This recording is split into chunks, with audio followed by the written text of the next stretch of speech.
Well, hello everyone, Spencer here, also known as Screen Speak, and in today's video, this is my top 10 shows of all time that I've seen. So without further ado, let's rank.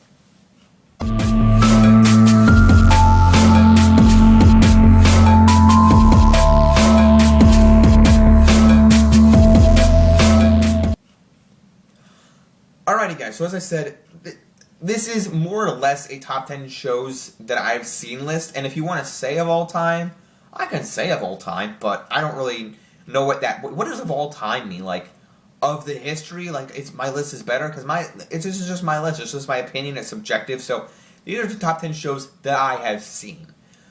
So, with that said, guys, I'm not going to waste any time here, let's just get right on into it.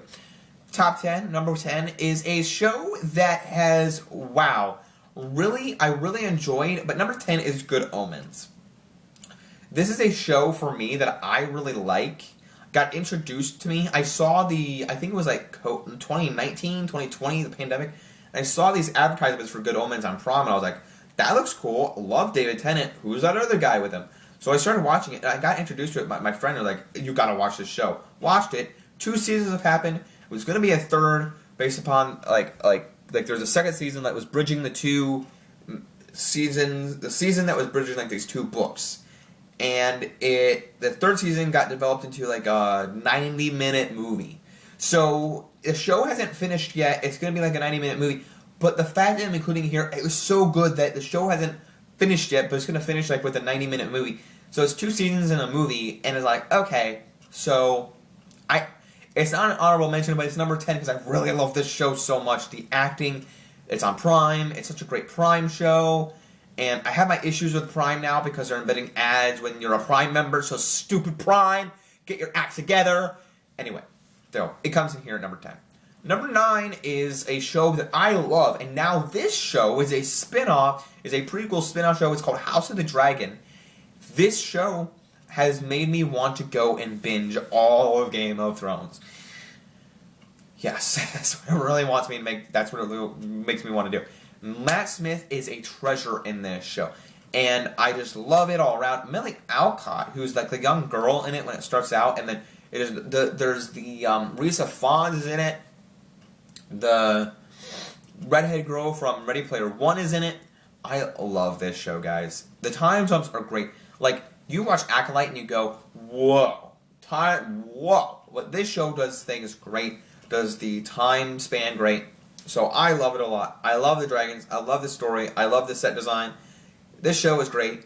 My opinion, I have not seen Rings of Power, but this is just a better show for me than watching Rings of Power. I love House of the Dragon, and this show makes me want to go and binge all of Game of Thrones. So for that said, comes in at number 9.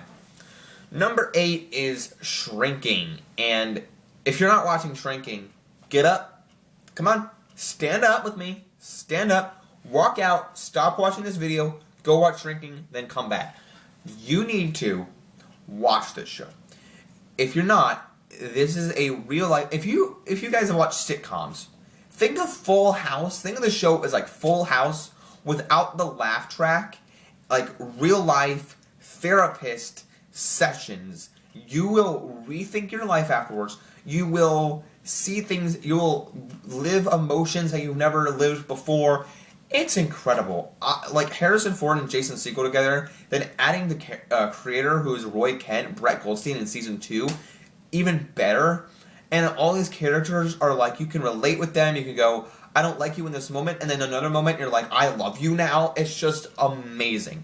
So with that said, Shrinking comes in at number 8. Number 7 is The Last of Us. And I can't believe that after 1 season of the show, I'm putting this on this list, but it's so good, and I cannot wait for season 2 in April. It's almost here. I want to grab it. So it's almost there.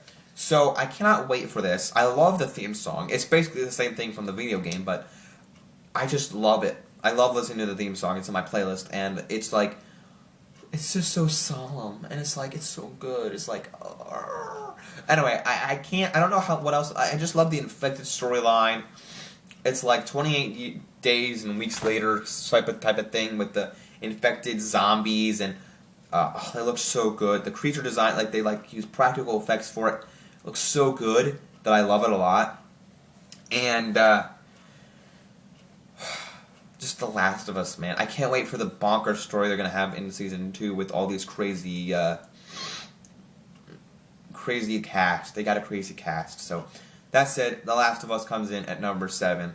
Number 6. I don't know why I'm talking like that, but number 6, guys, is Stranger Things. Now, I feel like this is the most controversial one as I crack my back.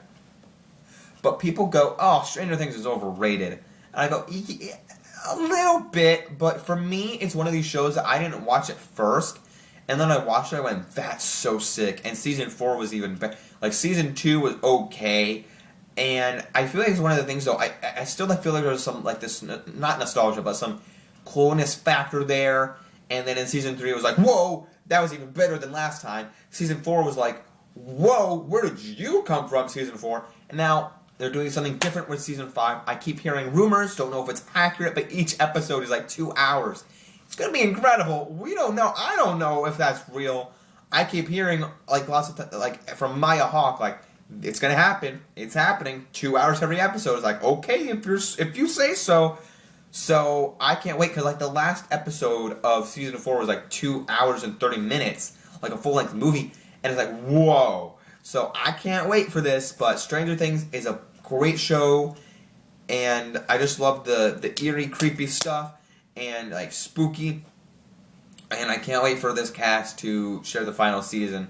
So we are living in Netflix's world right now because like I love Wednesday too, but that's not on this list. That's an honorable mention.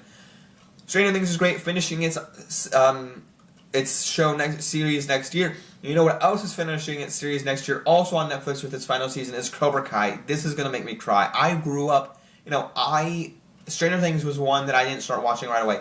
Cobra Kai wasn't either, but it was just like a short time. Like Cobra Kai, my mom was like, "Oh, you should watch a show called Cobra Kai," and I was like, "What? Really? They were doing more Karate Kid?" Then I watched it and went, "This is awesome." I'm hooked. So I've literally grown up with the young cast of Cobra Kai ever since it started out. Like I'm kind of their age, like similar roughly, and I've been growing up. And now they're on their last season next year, and it's like, oh, making me sad, man. So that Cobra Kai, I'm biased because I took martial arts growing up, not karate but taekwondo, and this show is amazing.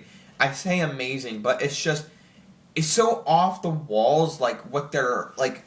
With what they do, but the reason I love it is A, the martial arts, and B, the fact that they just get emotional at times when you're not expecting, like for the random karate martial arts, like whoa, off the walls. It gets deep at times, and I love this sensei-student relationships, so to speak, nonetheless. And I can't express enough how well this show does that. For a silly karate show, it's just so fun and great. And every time, and the music too. The music adds so much depth and greatness to it. So that's it. Cobra Kai comes in at number 5. Is that right? Number 5? Number 4 is Invincible. This is a show I wasn't expecting anywhere. This is another Prime show that I love. Like I said with Good Omens, this has been kicking it. They want to do 8 seasons. I just heard yesterday by this guy on Big Street Bearcon on YouTube, and he's like, "Oh yeah, 8 seasons. I can't wait for season 3, February 6th. It's so close." Anyway, Invincible is almost here. Invincible season 3. And the first 2 seasons, I thought season 2 was a step up from season 1. Because at the end of season 1, I was like, cool, where do you go? I didn't know where you went. And I was like, oh, that's where you go in season 2. Okay. I was like every week I was like, wow. So this show is like, it's not just a kiddie cartoon show. This is an adult rated show. There's blood spurting all over the place. People ripping guts out and stuff like that. So there's Alan the alien, and there's some great costumes, some great stuff, action all around. It's not high quality animation like Spider-Verse, but this is a great animated adult show. And for me, it kicks ass over the French. Over the French? What does that mean? I was going to say part of my French. Kicks ass over the boys. So that's it. Invincible comes in at number 4. Number 3 is Arcane. Now, I was just talking about not great animation, like not substantial animation. This is substantial animation. Now, this only had 2 seasons out of 2. It's done. But this is my list here. Like, let's be real here. Invincible, if that keeps going, I don't know if my list will change. But Arcane, for the animation alone, like, this is a top 3 show for me.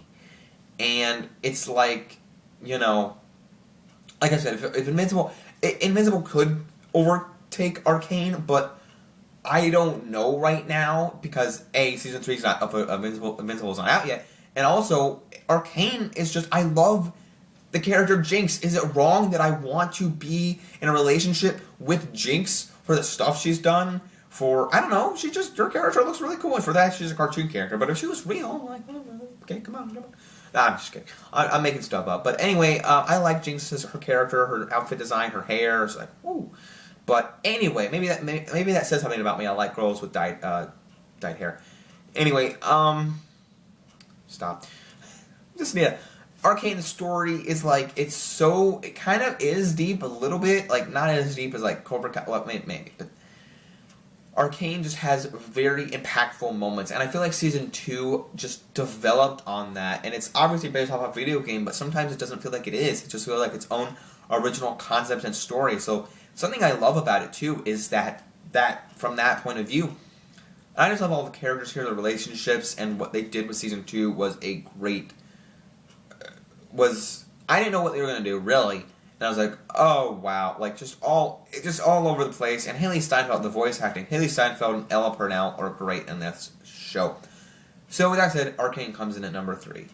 Number 1 and number 2 are shows that I love. Both 2 sci-fi shows. Number 2 is Doctor Who. Like I said, these are shows that I love, and you might not. So the most of the ones I talk about are like shows that are like, okay, like you might need to watch, like Shrinking. If you haven't seen Shrinking, what are you doing?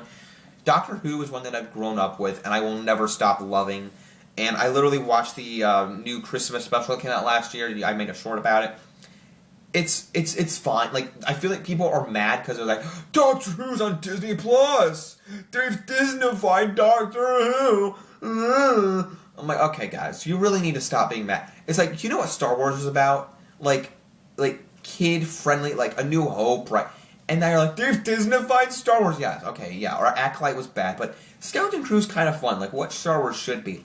Doctor Who, they ruined really nothing about Doctor Who. Really, it's still a fun alien flying through time and space, having a companion, helping people in need, and it's like, what are you crying and complaining about? Like, it's Doctor Who. I don't know. At any rate, I just love all the iterations of the Doctor. There's different distinct personalities with them, and I love all the companions, the music. Now, the Jodie Whittaker, the female Doctor, didn't have the greatest era, but I think there's some fun to be had with her. Her TARDIS interior is pretty cool. I like all the TARDIS interiors. Her music's not great because it's not Murray Gold. But when Murray Gold in the new era or in the modern 2009 era, great. Or 2005, was it 2009? I don't know. And then 2005. And then the Murray Gold coming back with Judy Gatwa was great. That said, I'm yawning. I love the music when Murray Gold slaps and stuff. So, I don't know. I just love this entire modern era of Doctor Who. You might not like the Jodie Whittaker female Doctor era. Totally fine.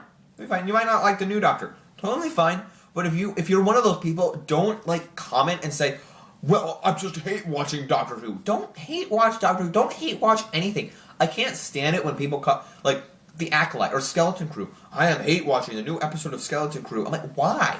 Don't understand that. But if you're one of these people that I don't like Doctor Who, I'm going to complain about the newest episode. Don't do that. Just stop watching it and don't watch something. Just watch something you like. You don't have to hate watch something that you used to like. If there's a show that you like, watch the old stuff that you like. I don't have a problem with that. Me, I don't like Velma. This is kind of a total side note, but I don't like Velma. I'm not going to go hate watch Velma and go, I don't like any of Velma, but the theme song's pretty cool. But it's not like I'm going to go watch an episode of Velma and be like, I hate this show, dang it. It's like, okay, that's nonsense. Just watch something you like. But Doctor Who takes the cake at number 2. What does take the cake at number 1 is Rick and Morty. Rick and Morty, yes, I know. I don't know if that's a shock to you. I've made reviews on this show sometimes. And I love this show, man. I love the show. Literally, I'm going to be going to a costume convention this March. So be sure to stay tuned on Facebook, X, or I'm posting stuff, and I'll post something on here. I'll make a post. I'll make a community post of it. Because now that I'm not on Instagram anymore, or as of now, sorry. But Rick and Morty is my favorite show, and I'll be going to a costume thing with some friends, and I'll be dressing up as Rick Sanchez. So stay tuned for that. Got a costume for Christmas for it. So Rick and Morty, I just love the jokes, the adult humor, the sci-fi-ness of it, the crazy bananas stuff. The bananas, I know. My kids love bananas now. And it's just like, it's amazing. So, like I said, the humor, just sort of stuff works for me. And I watched the show during the pandemic, and I was like, oh my god, Rick and Morty, I don't, what's this show about? Or like, I'm going to finally get into it. And I was like, fell in love with it. I just fell in love with it. Like, no show can beat it out. Like, I love Doctor Who so much, because I watched that with my dad growing up. Like, started watching Doctor Who. I was like, I love Doctor Who. Rick and Morty, though, takes the cake. Like, if you ask me, like, it just depends what day it is. Like, I love Doctor Who so much. And there's actually, funny enough, when I was on Instagram, I found these memes of, like, Rick and Morty and Doctor Who combo, and it was, like, so good. I was like, wow, like, two of my favorite shows that, like, merged this one thing into one. Merged two things into one. But, yeah, with that said, I could talk about Rick and Morty all day. Like, just the animation quality that grows and grows, and then the characters, the animation, or the humor, the adult banter, the just sci-fi-ness, all of that works for me. And the color combo, like the green, the blue, you know, the Summer. Summer is Spencer Grammer, who is the son of Kelsey Grammer, who plays Beast in X-Men. So I share a name with Summer Smith from Rick and Morty. So that's really cool. And she's a redhead in the show, so I like that quite a bit. I find that connection really cool. So I can go up to Spencer Grammer and say, hey, we have the same name, and you play a redhead like me. So it's pretty cool stuff. I don't know. I kind of like that. So anyway, Rick and Morty is number one. That is my top 10 shows of all time that I've seen list. Let me know what your top 10 shows are in the comments below. Again, this is all subjective. So you don't have to like my list. You can like some of the picks. You don't have to agree with me, but let me know what you think of my list. Tell me your list down in the comment section below. Leave a like, subscribe, follow me at where you can on social media. If you leave a like, subscribe, follow me. Don't forget to keep calm, watch the screen. Peace out, everyone. See you guys next time. Bye.